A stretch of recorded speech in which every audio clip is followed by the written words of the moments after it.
Jerusalem. Israel has carried out a series of attacks across the Middle East in recent weeks to prevent Iran from equipping its Arab allies with precision-guided missiles, drones and other sophisticated weapons that could challenge Israel's defenses. The attacks represent a new escalation in the shadow war between Iran and Israel, which has broken into the open and threatens to set off a wider confrontation. In one 18-hour period over the weekend, an Israeli airstrike killed 2 Iranian-trained militants in Syria, a drone set off a blast near a Hezbollah office in Beirut's southern suburbs, and an airstrike in Qom, Iraq, killed a commander of an Iran-backed Iraqi militia. Israel accuses Iran of trying to establish an overland arms supply line through Iraq and northern Syria to Lebanon. The attacks, only one of which Israel has publicly acknowledged, were aimed at stopping Iran and signaling to its proxies that Israel will not tolerate a fleet of smart missiles on its borders, officials and analysts said.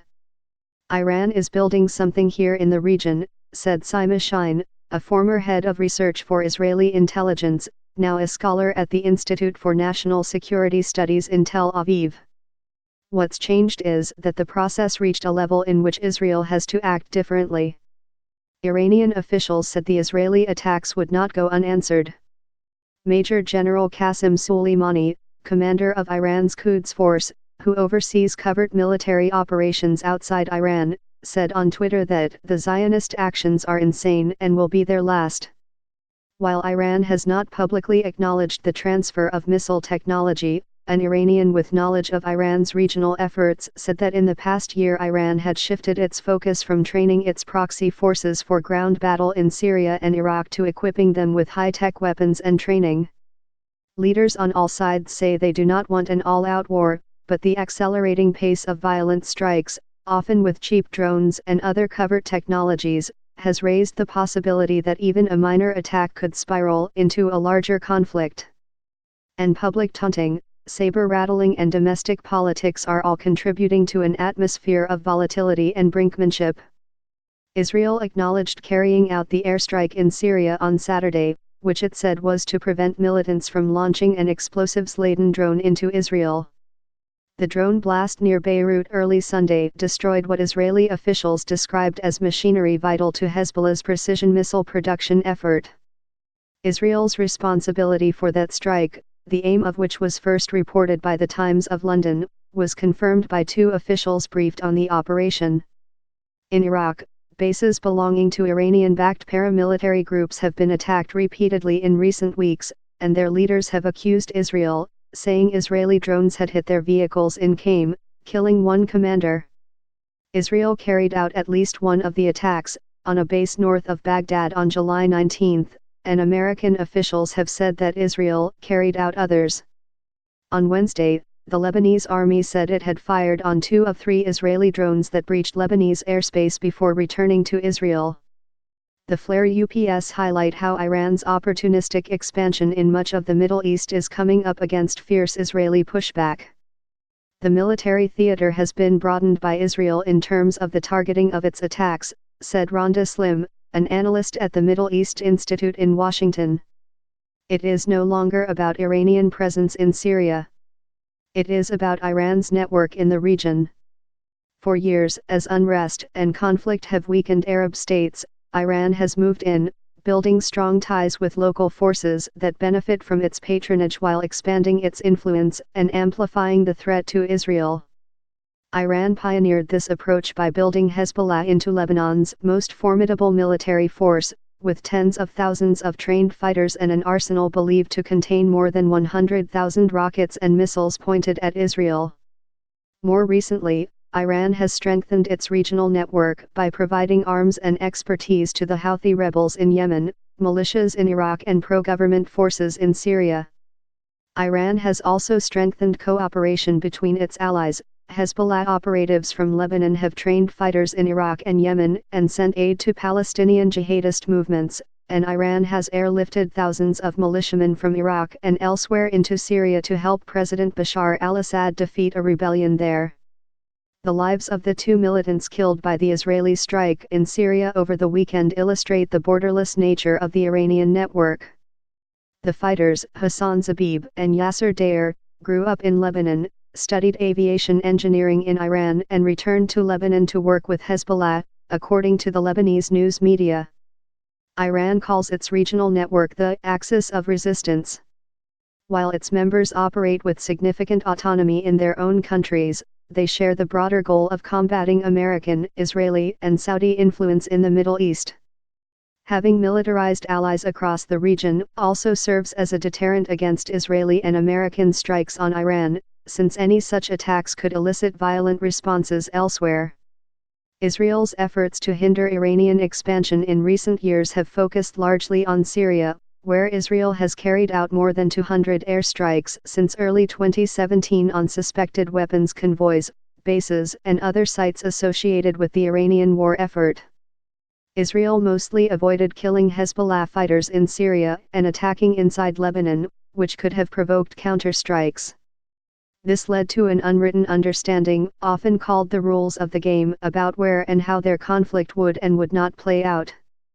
The attacks last weekend appeared to break the rules by killing 2 Hezbollah fighters in Syria and reaching into the heart of a Hezbollah stronghold in Beirut.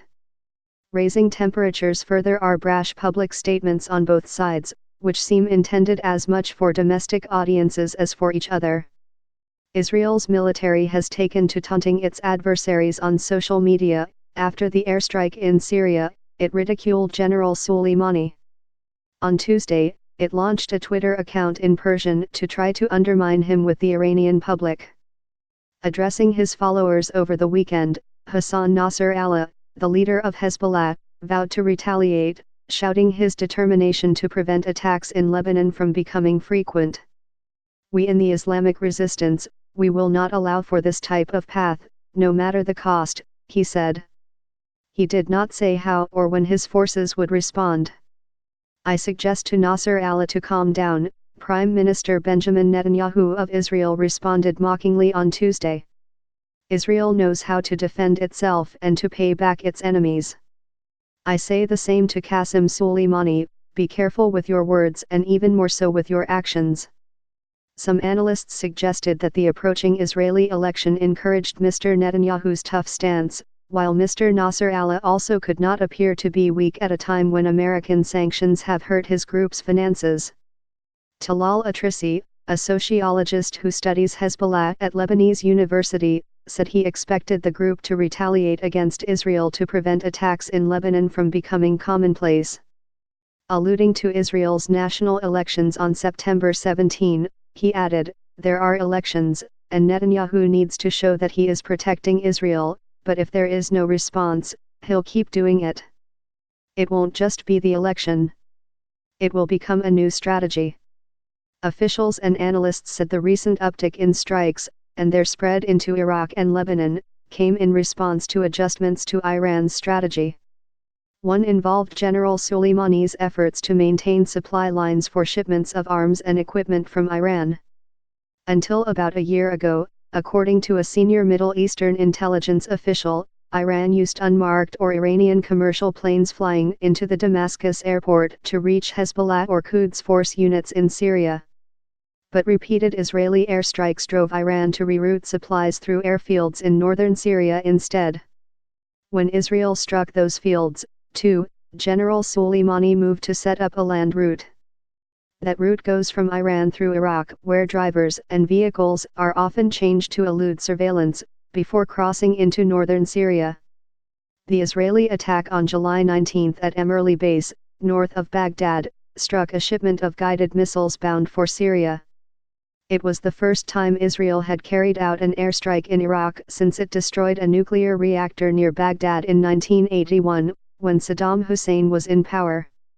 Israel has been working to prevent Hezbollah from manufacturing its own precision-guided missiles since early 2017, using a combination of disclosures, warnings, and threats, Israeli analysts say. Prevented from military action by its understanding with Hezbollah and a desire to avoid war, Israel at first tried to weaponize its intelligence gathering, hoping that exposing Hezbollah's missile project as a threat to regional security would create international pressure to quash it. That approach culminated in a speech by Mr. Netanyahu to the United Nations last September, in which he showed aerial photos of what he said were 3 factories for precision-guided missiles in downtown Beirut.